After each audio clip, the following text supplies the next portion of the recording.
Yes, people, Waffle and today we are taking a break from Premier League action to preview Arsenal versus Leeds in the Carabao Cup fourth round. As always, this is Arsenal Previews, a show where we preview every single Arsenal game. So if you enjoy Arsenal football-related content, please consider subscribing on my road to 700.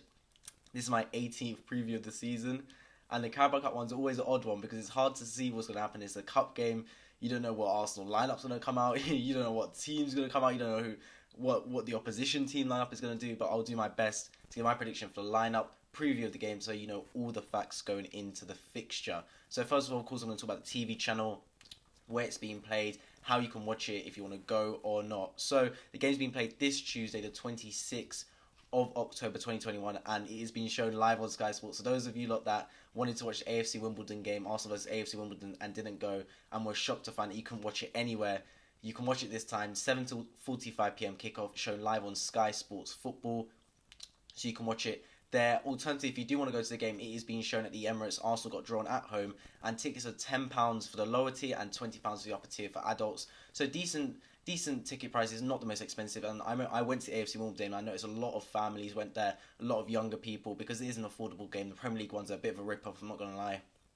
But if you want to go for the game, I definitely recommend it. Decent atmosphere as well. Playing Leeds, a Premier League team, of course. I expect a decent turnout in terms of the teams. I expect a decent fixture and decent result, hopefully, for Arsenal. So yeah, in terms of the team news, a lot of players went off in cramp against Aston Villa. They worked really hard. Aubameyang off with cramp, Lacazette off with cramp, Emil Smith-Rowe had a bit of cramp, to be fair.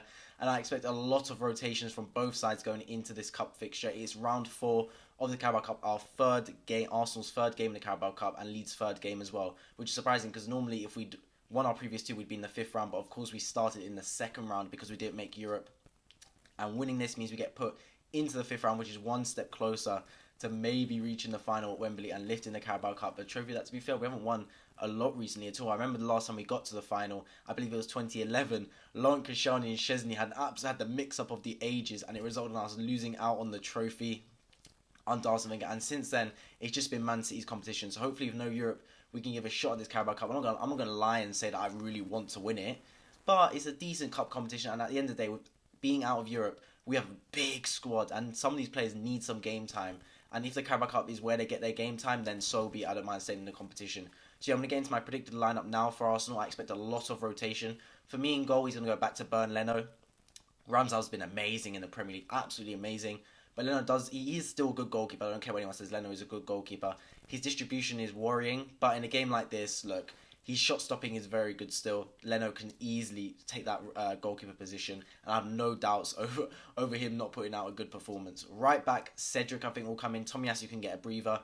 Lads have played recently quite a lot, and they're getting a lot of cramp because of the way they've been forced to play. They played on Monday and Friday, literally the shortest possible time for Premier League games. We played the late game on Monday and then the early game on Friday, so it is what it is. We were the last team to play in match week 7, match week 8, and the first team to play on match week 9. So it's one of those things. But now we've got a good rest, and hopefully we can some of these players can regain form that don't play in this game versus Leeds, so that we can play Leicester next Saturday, early kickoff, absolutely hit the ground running and just exploit Leicester. So I think Cedric will come in for Tomiyasu at right back.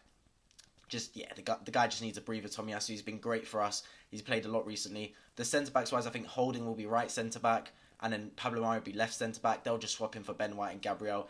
They'll be absolutely fine. They're good defenders there. In terms of good defenders, they've got experience. They both are used to playing games like this. For a one-off game in the Cup, I have absolute trust in them, and to be honest, I'd rather them two play and us concede more than risk Gabriel or Ben White getting injured in a game like this. Left back wise, this is tricky because Tierney's injured.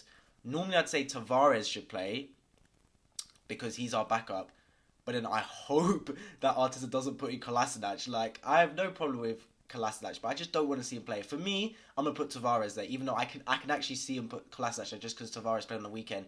I might have to play again versus Leicester because of Tierney's bruised ankle, but I just hope he doesn't put Kolasinac there. But I'm going to put Tavares, but if it's Kolasinac, I can see it coming. Midfielders wise, I think El Neni will get a spot in left centre mid. He struggles to find game time recently, and to be fair, it's not like El Neni's a bad player, it's just for me, he doesn't get into a strong starting 11. And Arteta seems to have found his starting 11 recently in terms of he's the same players, he's picking the same players continuously, consistently, which I believe in time will breed consistent results. You can't have consistency in results if you don't have consistency in performances, and you can't have consistency in performances unless you have consistency in team selection and tactics. And the first layer of that is being built with the consistency in the team selection. And because so many times under Unai Emery, even under Arteta, and even under Arsene Wenger, I couldn't predict our starting lineup for my life. It'd be a lottery. Nowadays, I feel like I know definitely who's starting. For the most part, bar 1 or 2 players, the team is set in stone, especially the back 4 and goalkeeper, which are great signings, so it means some players can rotate in. So Onana isn't getting as many minutes as he would last season, but there's a good chance for him. He's a solid player, and he's where he's at with Onana. He's reached the age where he's never going to be a world beater. He's just going to be a player that comes into the squad, gives a bit of energy, runs around, scores a long shot every now and then, and I'm fine with that being his role, to be fair. Next one, I'll put Ainsley Maitland-Niles. He's someone that he's one of those fringe players. He's getting some sub minutes for Arsenal, but he can't quite seem to break into the starting team. This should be another good game for him in midfield as well, where he wants to play. Hopefully, he can express himself. Cam, I'm going to put Martin Ødegaard. Now, he was unlucky to miss out on against Aston Villa on Friday. Of course, it was the right decision going because we went on to win 3-1, and he did come on for Lacazette around the hour mark. But I just felt against Crystal Palace, yeah, he played bad, but it wasn't all his fault. His position was too deep. He couldn't affect the game enough. I think in this game, we're putting him higher up the pitch. It'll be a good game for him to use his passing ability to try and exploit the Leeds team. And I'd love to see him there alongside some other players which I'm going to mention now. Right wing, Nicolas Pepe. I think for me, he doesn't start in our strongest 11. I'm sorry to say it. Pepe does not start in our strongest 11. This is a good game.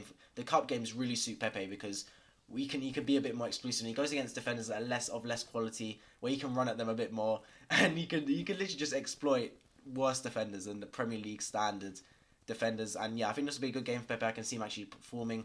Left wing, our boy Martinelli finally can get a start. Feel like he just can't seem to get. He's getting a bit more minutes recently off the bench, but he got brought in for 3 minutes against Aston Villa. Like, what could he do then? This will be a starting game for him where he can actually hopefully impact the game because he looked really good versus AFC Wimbledon on the right wing. I'm going to put him on the left wing on this occasion. Hopefully he can have a great game. And striker, I believe he'll play Eddie Nketiah. Again, he scored a wonder goal against AFC Wimbledon. Of course, Balogun is an option, but I just think Eddie Nketiah pips in Arteta's books and in Arteta's rankings of the strikers. I don't see him playing Lacazette or Aubameyang, especially after they both got run into the ground against Aston Villa. They both came off with cramp. So it'll be a good game for Eddie Nketiah, and that's, I believe, my starting 11 for Arsenal versus Leeds. Leave in the comments down below if you disagree or agree with the starting 11 and who you would have instead. Finally, I'm going to get into my score prediction for the match. I'm going to go for an Arsenal 2-1 win. I think we'll beat Leeds and progress on to the 5th round. As always, leave in the comments down below your score prediction for this match, and a winner who gets the exact score right gets shouted out when I review it after in Arsenal reviews. I've been working. If you enjoyed this preview, please consider subscribing on my road to 700 if you like football and Arsenal related content, and I'll catch you guys in the next video.